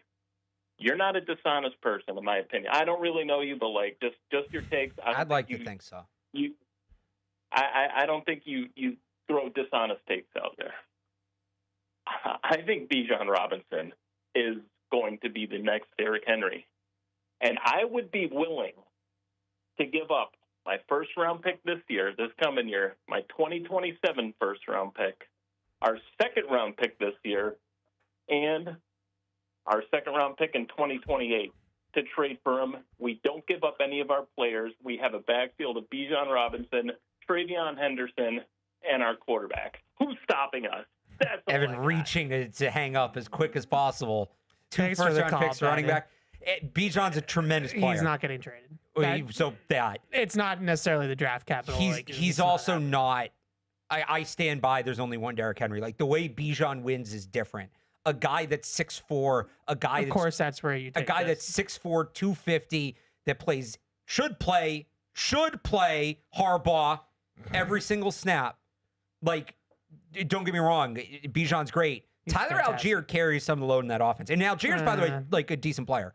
But a guy about that being and McCaffrey is a 300 touch a year guy too, but a lot of those are catches and they're different. Like, Derrick Henry's just Gronk at running back. I've always said that. You know my take that there's like a handful of running backs that matter. Yeah, Bijan definitely matters. Yeah, McCaffrey matters. Yeah. Derrick Henry matters. I would say that Jahmyr Gibbs might be in that club. There's some games they do pretty well without him. If you're going to put anybody else in that club, I'd say Saquon. Yeah, not this year, but I hear you. Like Saquon last year, certainly. I thought he was going to go a different direction than that. So let me ask you this. Like, I'm just going to say this real quickly just to answer to the call. You can take Justin Jefferson and Bijan Robinson off any That's wish not list. happening. Neither one of those guys is happening. I will say that with Addison? confidence. Maybe. Addison could happen. I thought he was going to take that in another direction because there's been some talk, especially if they lose on Sunday. Do the Ravens kind of hit the reset button, blow it up? I think there's been some reporting about Lamar Jackson's future. What's that going to look like there? Trading for Derrick Henry. Trading for Derrick Henry. Yeah, I mean, maybe. I mean, if it's a second-round pick for Derrick Henry.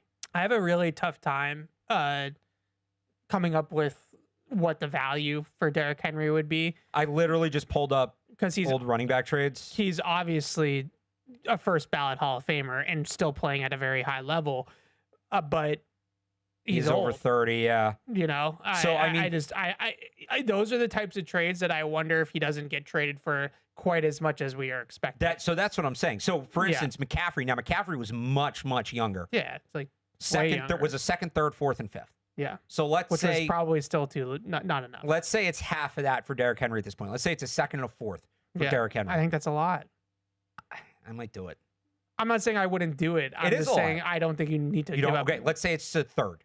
I think it's going to be a top 100 pick. He's not going for less than top 100 pick. Maybe a second on its own. Second, would you do that? Maybe. That would take a lot of the pressure off Drake Maye. Yeah, I'd probably because he can still play. I said this to somebody jokingly watching those games. You know, it kills me to say that. If you could add Derrick Henry, Max Crosby, draft a linebacker, draft a guard, and everybody else stays put, how would you feel about that offseason? And you got to add depth here. Well, but I mean, that's where the Max Crosby one. Look, fantasy. I'm usually the guy that sits here when everybody's throwing out the All-Pro name, saying, "No, it's not realistic. No, they're not ready for it. No, it's too soon. No, it's too much." this might be the offseason where we entertain some of those. Not all of them, not every single one at once, but like I would call Max Crosby a realistic target for the Patriots this offseason if he's available. That's the kind of guy that should be on. I might even trade a first-round pick for Max Crosby. I agree that I think that those types of guys, especially at edge rusher, wide receiver, positions of need. I don't know if running back is truly a position of need. I mean, you have two good ones, but edge rusher and like playmaker, pass catcher, whatever you want to call it, on offense, I think is definitely in play. I think right now, and I just think the Henry thing because he's so good. He has the relationship with Vrabel. No, I hear you. That's a cherry on top type of piece. Whereas, like, I think edge rusher is the biggest need on the team. They need an impact rusher. Realistically, they could add Derrick Henry and an edge rusher. Maybe not Max Crosby, but they could add Derrick Henry and an edge rusher. I don't know. I think we're getting a little pie in the sky. All right, Patrick's in PA. What's up, Patrick? Hey guys, quick question. My question's about the Jets-Bills game that's happening this week. Yeah. Evan, since you said you're affiliated with the Mafia, have you heard what the plan is for the Jets week? Because I do have tickets to the divisional round game in Gillette, and I'd really sweat a lot less for the next few weeks if we get the Chargers in the wild card round instead of the Bills if they intentionally lose to the Jets and become the 7. So I'll take it off the air. Hope you guys and your families have a happy New Year. Go Pats. Thanks, Patrick. Thanks for the call. So I've heard a couple of things about the Bills. One is that I do know that they really kind of care about it being the last game at Highmark Stadium. They're not going to have a home playoff game most likely. So this is probably going to be the last game they play ever at Highmark Stadium. I think it was like a 50-year run of that stadium or something. Late 60s, I think. Yeah, so that's like one of the... Can I say something nice about the Bills? In a second, let me finish my I'm point. surprised he's not going to let me. That stadium, no offense at all, meant that stadium's kind of a dump. 1970. Oh, that's what I was going to say. Nice. That's a great... That's what a football stadium should that be. Place is, that thing that rules. Place, I'm not saying that I like the cookie cutter new stadiums all the time either, but like that place is logistically a dump. I think it should be closer to that than the new one. So that place is closing now. Is showing out and winning in front of your home fans in the last game at Highmark Stadium worth risking playing Josh Allen for 4 quarters against the Jets? No. But do you need to play him 4 quarters against the Jets to ensure that you win the game? We just watched the Patriots pull Drake Maye in the 3rd quarter against the Jets a week ago. I would say it's a weird sort of situation where the Jets might be so bad that the Bills aren't really capable of like fully tanking that game unless they truly like go out there and like miss a field goal on purpose. Like I'm saying tank within reason. Is there a chance they get emotional about they want Josh Allen to take the final snap at Highmark? I guess you always put him back in the game for a kneel down or something. Yeah, I think so. I think that there's some emotion there tied to the fact that it's the last game of that stadium and they want to go out with a win. I do think that honestly, I respect that. I respect that. I'm glad they're wearing the red helmets. Look at you. Like one of the guys who liked the Bledsoe era Bills uniforms. Their new ones are good too. It's very big of you. I'm proud of you. What complicates though, like he's hurt. He's not right. Yes. Allen. That's why it doesn't. Be clear about that. If you're a Bills fan, there's no way that you care as the leader as much about of Allen the being good. Josh Allen fan club. Do you want to answer for him not diving on that fumble and missing the throw on the 2-point play? That's what I thought. Randy's in Rhode Island. You can't do anything wrong. Hey, how's it going, guys? Good.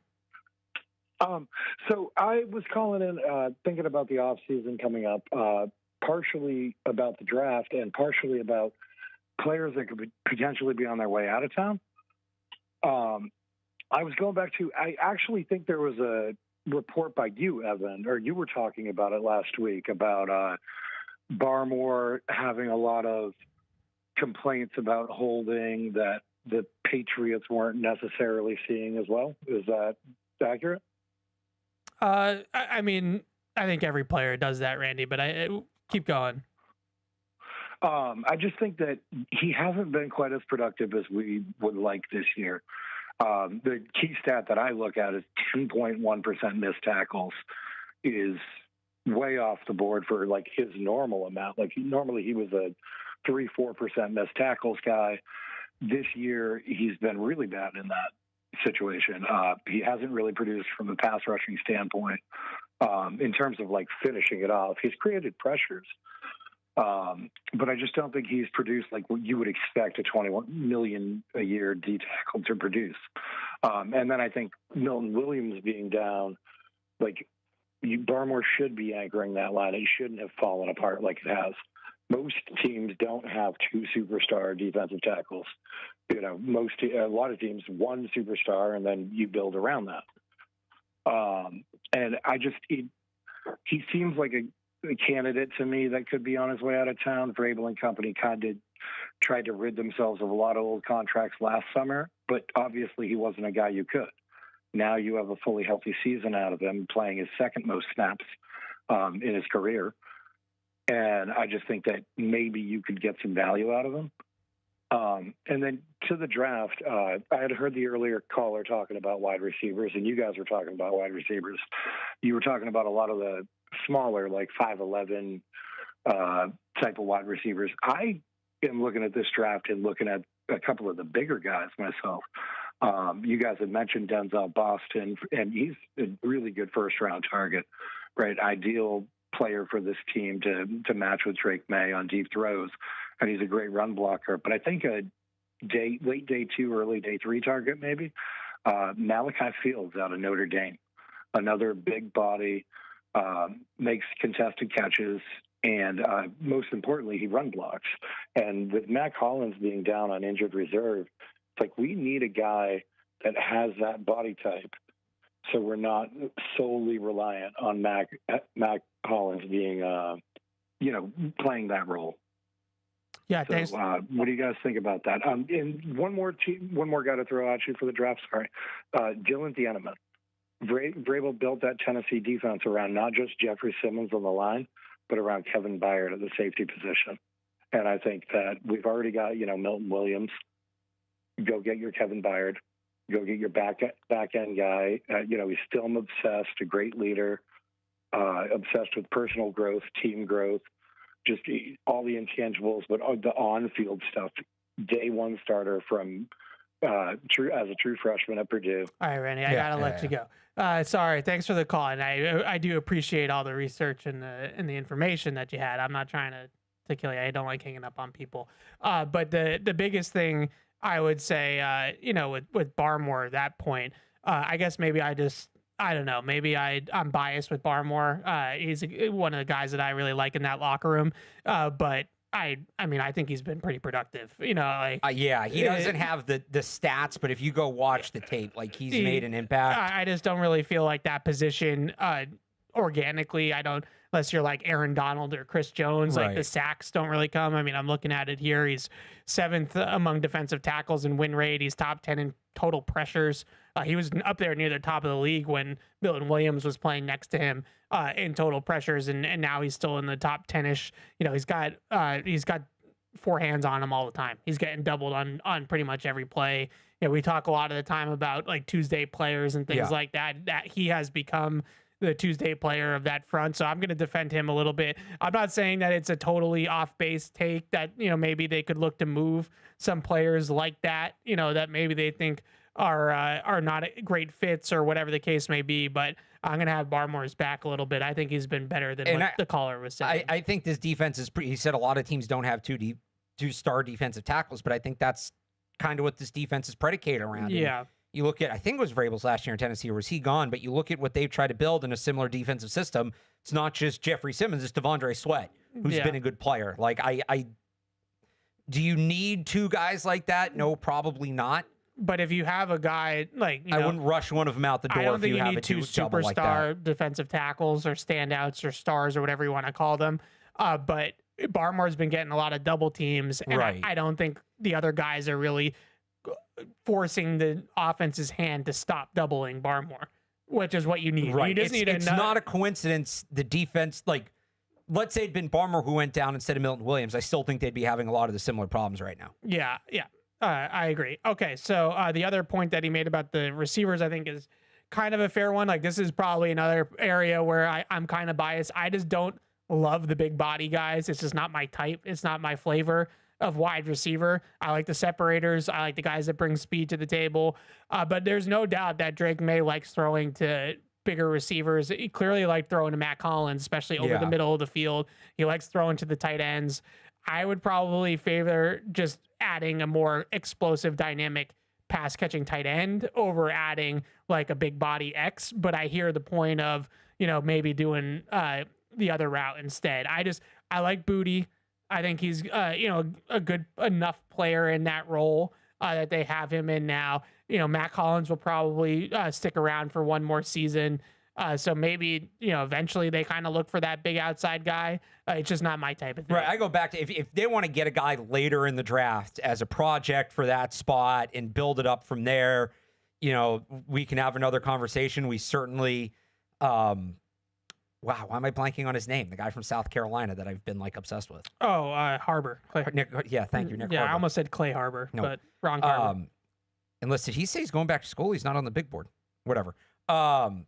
We can talk about a project guy late on day 3. If we're talking about the guys in the first 2 rounds, that's a guy that's got to play. And so if you're bringing back Matt Collins and you're bringing back Kayshon Boutte, that guy's just not going to play. Yeah. So that's kind of how I feel. It becomes really hard to justify.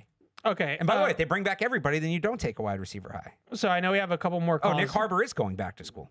Oh, there you go. All right, so we'll have to wait another year on Nick Harbor. So I wanted to get to some of these other things before we take these last couple calls. Yeah. Just playoff scenarios, Dolphins, a little on the Dolphins, which I do think is kind of a classic spoiler, frisky game. Not the Jets. The Jets, I laughed Fred off the show last week when he tried to hype up the Jets a little bit. I was like, that's not happening. The Jets have no chance in this game. I do give the Dolphins a chance if the Dolphins want to play. If they come to play and they won't take the game seriously, I do give them a puncher's chance. But I want to do this first, and then we'll do a little bit on the Dolphins. There are 5 different playoff scenarios, Alex, for the Patriots. I'll just read them off, and then I want you to rank them in order of. All right, we're doing more rankings here. Do you want to who you want to face to who you don't want to face, right? So 1 would be the best possible scenario, 5 would be the worst possible scenario. So here are the 5. And granted, there's a lot of different, odds of these happening, are higher and lower in different places. Obviously, the first round bye, you could play the Bills, you could play the Jaguars, you could play the Chargers, or you could play the Texans. Now, it's actually pretty easy. The Jaguars can lose the division if they lose and the Texans win this week. So that is still in play in the AFC South. The most likely, just based off the percentages, which take it for what you will, is the Chargers. But rank those 5. Bye is obviously number 1. Yep. You want the bye, not having to 100%. play a game is the best possible outcome. As much as we all love watching Patriots football, when you get to this time of year, the playoffs, even if you think there's an easy opponent out there, you risk injuries or this or that or whatever. No, bye's number 1 by a wide margin. Number 2 is the Chargers. Yep. And they're banged up. Herbert in the cold. I know he was good in the game here last year. That was the late Gerard Mayo Patriots. People are bringing that up. Yeah, it doesn't count. I don't love them in the cold coming it's like up putting here. any stock in that Jets game. They are good on the line of scrimmage, and so not the offensive line. Well, all right, they're good. They're correct. Sorry, but they're not an easy opponent. I do think people are underselling them a little bit. Yeah, but I do put them at 2. I mean, whenever you go up against a Harbaugh and Herbert in the playoffs, that's not an easy out. Next is the Jaguars. I think they're similar to the Chargers. The only reason I put them ahead is they're coming in hot. The Chargers aren't. Yeah. I guess if the Chargers backups beat the Broncos, maybe that changes that. But the Jaguars are playing. Well, then the Patriots would have the bye. That's right. Assuming the Patriots win. The Jaguars are playing really good football right now. Agreed. So I give them the edge because they're a little bit more on a heater. My Jaguars thing is the reason why I'd feel comfortable with the Jaguars, because I'm with you on this list so far. Liam Cohen coaching his first ever playoff game. Yeah. He's had a great season. He's definitely a candidate for coach of the year. But I'm just taking Vrabel and McDaniels with their, playoff experience. And Trevor Lawrence in the playoffs, I think, has been a little bit dicey. He had that one 30-point comeback. He had the one comeback, but he also put himself down 30 points. That's true. So, we've seen with this Patriots team. Yeah. But I'm with you so far. And if I had to tier them, Chargers, Jaguars. If I had to tier them, bye is tier 1, ideal. Yeah. Tier 2's, I feel good, as you can feel about it. Chargers and Jaguars. Then there's the Texans. Yep. Is 4, which is the tier. Like, I don't want to see them because it's a matchup nightmare. Yeah. I'm not saying the Patriots can't beat them, but that front, man. Their And defense I do think is going to CJ be a Stroud. tough out. There's more to CJ Stroud than what he's done in the regular season. Don't sleep on CJ Stroud. I don't sleep on CJ Stroud. I do sleep on that offense as a whole, and I don't think it's been a great year for a guy that I like. Yeah, they have pieces. With Nick Haley. It could click. Nick Haley's might be the weaker link of that offense. Yeah. But they got talent. They And got some then talent. Number 5 is the Bills. Yep. Which I feel like I shouldn't be scared of them, but I am. Josh Allen's banged up. You want to talk about coaching in the playoffs? Sean McDermott just pukes all over himself every year. That's true. Every year he will do something stupid in that game. But and Josh Allen's hurt. So like, where's Josh Allen's foot at is part of this. If Josh Allen's trying to play on a broken foot, I doubt that's what it is. But like, right? Yeah, okay. I'd probably rather play the Bills than Texans. But there's something about playing a team a third time that just bugs me. I don't want to deal with it. That's it for me.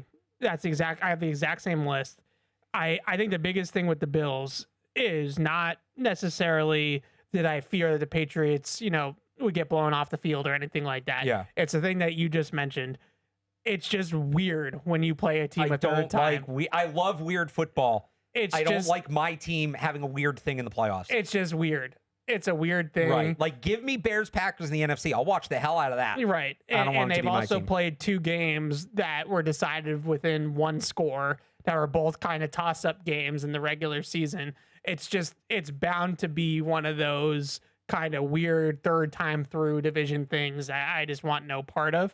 I'm with you on the Chargers. I think that this year, unfortunately for the Patriots, there's been years, really recent years, where the 2-7 matchup is a cupcake for the 2 seed. It's like an 8-9 or 9-8, I should Not say, this year. Steelers team, or a Colts team that doesn't have its quarterback, or whatever, or there's other permutations of that happening. Same in the NFC. This isn't one of those years. This is a deep playoff field this year in the AFC. I do want to add one thing to all of this.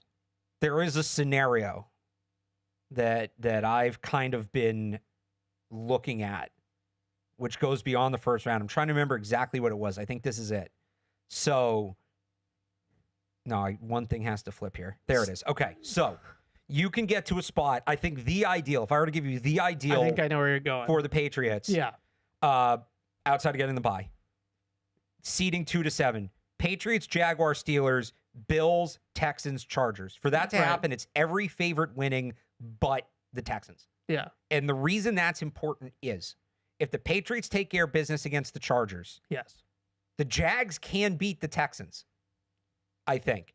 And the Bills are going to beat the Steelers, obviously. Yeah. You now get, there's actually another version of this. Anyway, there's some path, I was trying to figure it out, where the Texans, Bills, and Broncos all have to play each other before they get to the Patriots, and the Patriots basically go Jags, Chargers to the AFC Championship. So I think that's the path of that I was also going to bring up. It's Chargers, Jaguars, right? Because I think the big thing is that everybody has to remember, because it's been a little bit since we've had these types of conversations, it reseeds in the NFL. So the lowest remaining seed is going to go to Denver. So if the Patriots take care of business against let's call it the Chargers just for this argument or this conversation, and either the 5 or the 6 win their matchup, Denver is going to draw either Houston or Buffalo in the divisional round, which means the Patriots would then get the Jaguars in that scenario. Right.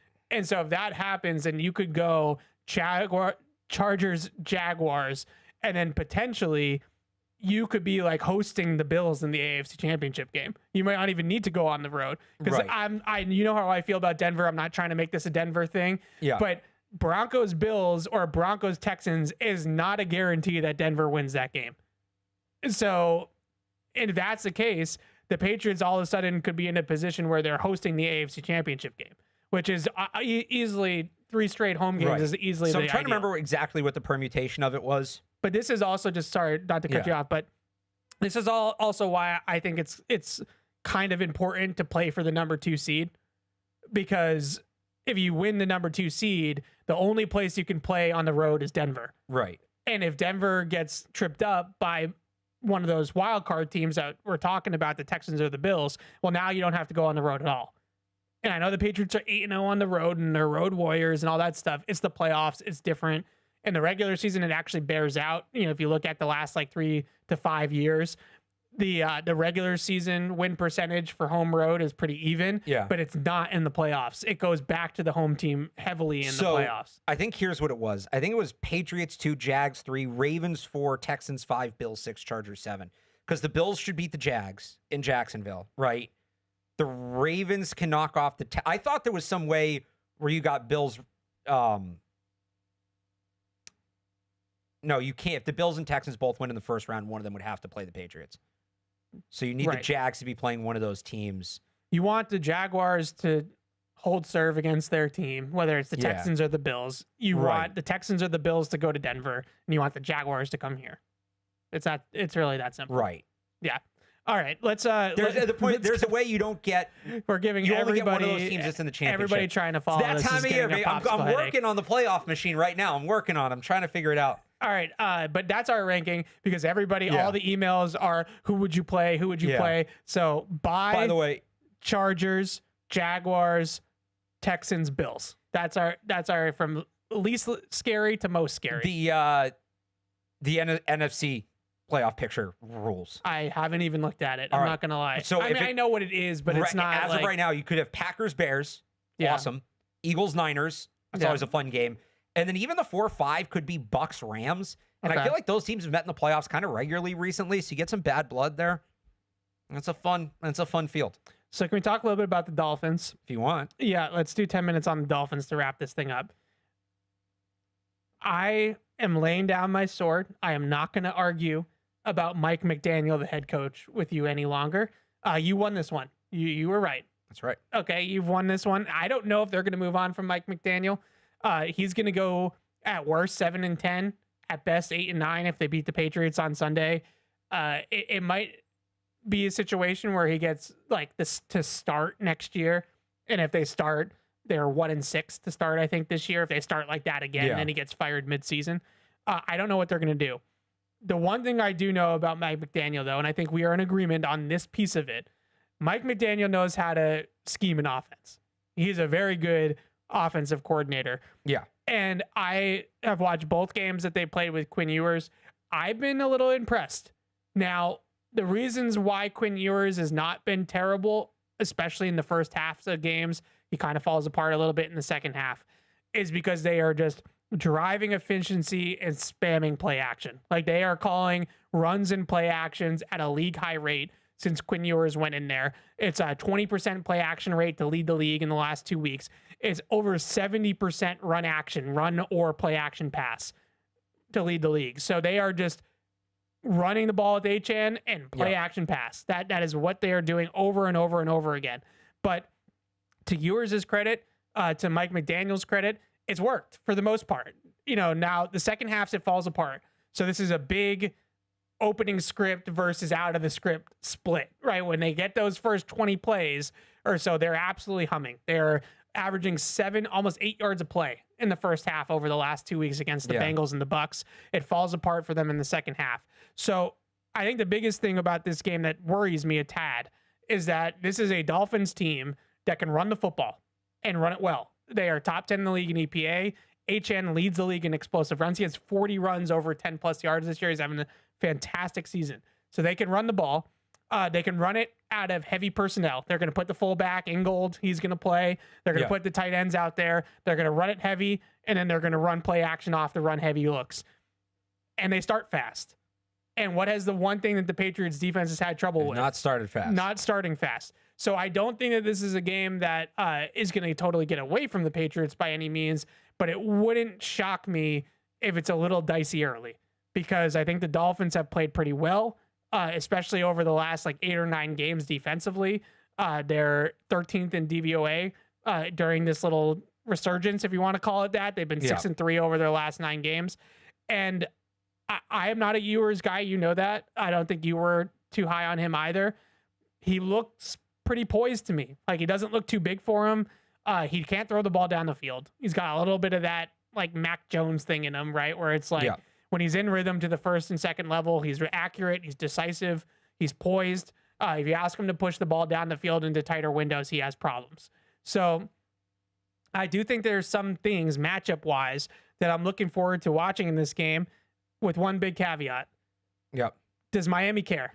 and does Miami show up? And does Miami want to play in 25-degree Foxborough weather on Sunday and not down in South Beach like they did last week when they upset Tampa Bay? Like, do they give a crap? It's supposed to be 30 degrees, a little under 30 degrees at kickoff. So if they are already 1-2-3 Cancun, then this game might look a little bit different than what I think it could if the Dolphins care.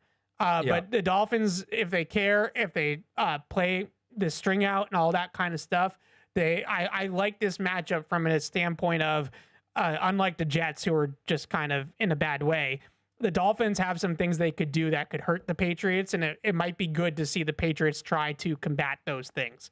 Whether it's like disguise coverage on defense with cover 2, whether it's the run game offensively of Miami, attacking linebackers in coverage, right? Like these types of things that we have some concerns with the Patriots. I think the Dolphins can pull some of those levers. I think this is like kind of a game, in my opinion. Now, it's not Bills in Baltimore, right? Like it's not that level. But I think this is like a sneaky kind of, could be an interesting game from that standpoint. Like I feel like I'm going to have more to chew on from this one than I did the Jets game. Like you said earlier, a little more of a tune-up game than maybe the Jets are. And you know, they've had trouble with the speed. Obviously, good special teams still have to balance that too. But are the Dolphins showing up to play spoiler like they did in 2019, or is it Cancun on 3? Yeah, so they do have speed. The explosive plays are still definitely there, even without Tyreek Hill. You know, Waddle, Achane, Malik Washington is a fast guy. Greg Dulcich, the tight end, has kind of emerged. Have you watched Ewers at all yet? Because he's kind of got a little something going on the last couple of weeks. Who is that? Quinn Ewers. Yeah, I mean, I had liked him, and then he kind of had that rough year at Texas. I think he was maybe banged up, which didn't help. And, yeah. I mean, I think he's a serviceable NFL backup spot starter kind of quarterback. So to see him having this kind of success is not surprising, but how sustained is it? And usually with these guys, the wheels kind of fall off the wagon. You just sort of hope that's this week. Well, it certainly has fallen off the wagon for them in the second half. The second half against Cincinnati was like fumble, interception, fumble, turnover on downs, and the Bengals just went touchdown. Yeah. And all of a sudden they were up by 20 points. So it's fallen apart for him in the second halves of these games. And they're driving up that, like I said earlier, they're driving up that efficiency with play action, which is always like, it's kind of like a cheat code, you know, and you have good play action passing. It's easy to play quarterback like that. When you have the run game going, you have the play actions going, it's not a lot of heavy lifting on the quarterback, but I thought that he's made some good decisions too, just, you know, seeing the field pretty well. I don't know about the physical tools. You know, that's going to be the question with him. He's a little bit undersized. I don't know if he has a big enough arm to push the ball down the field the way you have to do at this level, but I can see what they see in him because he's got that like kind of discount Brock Purdy thing going on. Yeah. Right. I think you compared him to Bo Nix at one point. I don't pre-draft. Like discount Brock Purdy is not too disrespectful, right? Like I feel like that's a fair comp. Well, Brock Purdy's usually the one that gets discount put in front of his name, so it depends. People feel very different ways on Brock Purdy. I don't think that Ewers creates as well out of structure as Brock Purdy. Brock Purdy's kind of a little bit frisky with that. You know, he can run around a little bit and extend plays. I don't think Ewers has that in him. But I do think the element of it though is you know, that offense when you run and you press the buttons that you need to press and all that kind of stuff, like that offense can click just based off the scheme. It's a good scheme. It's a good system. So you have that quarterback that can just kind of push buttons, whether it's Purdy or Jimmy Garoppolo or maybe that's Quinn Ewers. Like I could see why McDaniel would like him. Yeah. Because that's all he's going to do. Net neutral quarterback. Just make decision, make the right decision. Like it's buttons on the PlayStation controller and you know, when you need to get a little frisky, you can get a little frisky. Run the ball around a little bit. Yep. All right. We can take these last two calls, but we got to be quick. Sean is in Vancouver. What's up, Sean? Well, Happy New Year, you guys. Hope you have a great one today. You know, I want to give you both props. You know, back in 2024, you had really great analysis of which quarterback the Patriots should take, whether it be Daniels or Maye. You're welcome. And at the time, I was probably even leaning more to Daniels before I heard it. But what you said made so much sense in terms of like the likelihood that Daniels his frame was not quite what would work in terms of the NFL for injuries. But he's likely to get injured if he's scrambling around and taking hits. So I think it's worked out even better for the Patriots. I love the Drake. So that's all I got to say. And go Pats. Thanks, Sean. Yeah, we talked about that a little bit yesterday on PU, and I brought back my criteria for the number 3 overall pick and what I was looking for. Tim, wrap us up. Tim, what's up? Yeah, can y'all hear me okay? Yes. So first time caller, long time listener. I remember in PU at the beginning of the season, there was a conversation about picking up, if you could take a quarterback over Drake Maye, who would you take? And there was about 4 or 5 quarterbacks that was said. I was going to see, we can all agree Drake's been playing out of his mind. Is there 5 or 4 quarterbacks that you can name that you would still take over Drake Maye, Drake? Thanks for the call, Tim. I think as of right now, I've always put the elite tier, the S tier of Mahomes, Burrow, Lamar, and Josh Allen. I think there's a gap, and I think that Drake Maye is knocking on the club door of that group. But until he wins in the playoffs, I think it's hard to put him in that category. If we want to say starting a franchise, I might take him over some of those guys because he's younger. Right. There's more time ahead, but he got to win a game today. Again, he's still that's the next tier. Yeah. Is winning more than one playoff game, not just one, winning more than one playoff game. Yep, absolutely. All right, we got to wrap it up. Patriots Unfiltered will be up in 10 minutes here. I'll hear from Mike Vrabel around 1:10, 1:15 today as well. I'm sure we'll carry that live on PU, so you can see that there. And we'll be back next week. Can you believe it, Barth? We're going to talk about a playoff game. How about that? First time in the history of Catch-22. First time, that's true. Last time we talked about a playoff game, it was in our former podcast. So this is pretty cool. We'll talk about the Patriots playoff game, or maybe they're going to be on the bye. Who knows? We'll still be talking about the playoff game. Yeah, we'll do that next Wednesday. So we'll see you guys then. Hey, this is Alex. Thanks for tuning into the show. If you really want to help us, make sure you like us on Apple Podcasts, Spotify, or wherever you get your podcasts. Also, make sure you follow us on the New England Patriots YouTube channel to see this show and everything else we do here at the Patriots. Thanks a lot.